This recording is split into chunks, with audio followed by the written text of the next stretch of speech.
జై శ్రీరామ్. నేను మీ ఫన్ రాజేష్. హిందూ బంధువులందరికీ నా నమస్కారాలు. యాక్చువల్లీ ఒక చిన్న కమిట్మెంట్ అండ్ స్టేట్మెంట్ ఇద్దామని చెప్పేసి మీ ముందుకు వచ్చాను. అది ఏంటి అంటే,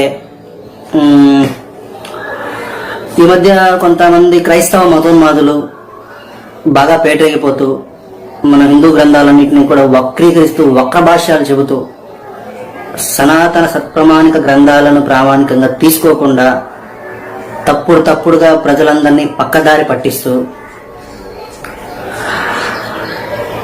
ఒక పాషాండ మతాన్ని వ్యాప్తి చేయాలి అనే ఒకే ఒక కాన్సెప్ట్తో ఈ రకమైన వక్రీకరణలకు మత మార్పిళ్లకు పాల్పడుతున్న పాస్టర్లకి చెంపపెట్టుగా నేను ఒక వీడియో సిరీస్ ప్రారంభించాను.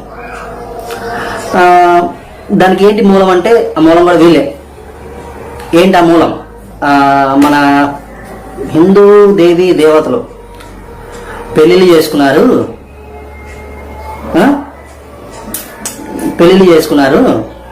అలా పెళ్ళిళ్ళు చేసుకున్న వాళ్ళు కామ క్రోధ లోభ మోహ మద మాత్సర్యాలు అనే ఈ షడ్గుణాలు ఎవరికైతే ఉన్నాయో వాళ్ళు దేవుడు ఎలా అవుతారు అని చెప్పేసి అడుగుతున్నారు మన వాళ్ళు. యాక్చువల్గా నేను చాలా చోట చెప్పడానికి ట్రై చేశాను, వినట్లేదు.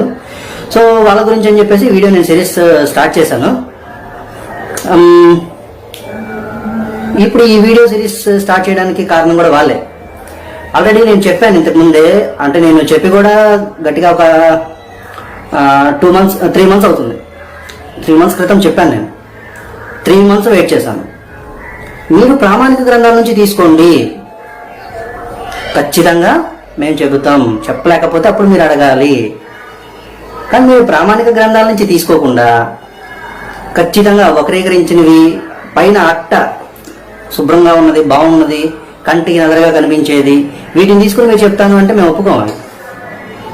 దానికంటే ఒక ప్రామాణికత ఉండాలి. మేము చేసే వీడియోలు ప్రామాణికమైన వీడియోలు. ఇప్పుడు మీరు ప్రామాణికత అనుకుంటున్న తెలుగు 66 పుస్తకాలు ఉన్న తెలుగు బైబిల్ని మాత్రమే తీసుకునేంతవరకు మేము చేస్తూ వచ్చాం. సరే, దాటి కొద్దిగా బయటకు కూడా వెళ్దాం. మీ దేవుళ్ళు పెళ్లిళ్ళు చేసుకున్నారు, దేవుళ్ళు ఎలా అవుతారు? పెళ్లిళ్ళు చేసుకుంటే ఈ షడ్గుణంలో ఉన్న వాళ్ళు దేవుళ్ళు ఎలా అవుతారు? మీరు అడిగిన ప్రశ్నే. యేసు విషయంలో నేను దీన్ని బైబిల్ ఆధారంగాను చెప్తున్నాను కదా, బైబిల్ దాటి కూడా బయటకు వెళ్తామని. వాటి ఆధారంగా నేను నిరూపించబోతున్నాను. యాక్చువల్గా పెళ్లి చేసుకుంటేనే తప్పు అని మీరు అంటున్నారు. ఇది మీ దేవుళ్ళు పెళ్లి చేసుకున్నారు అని.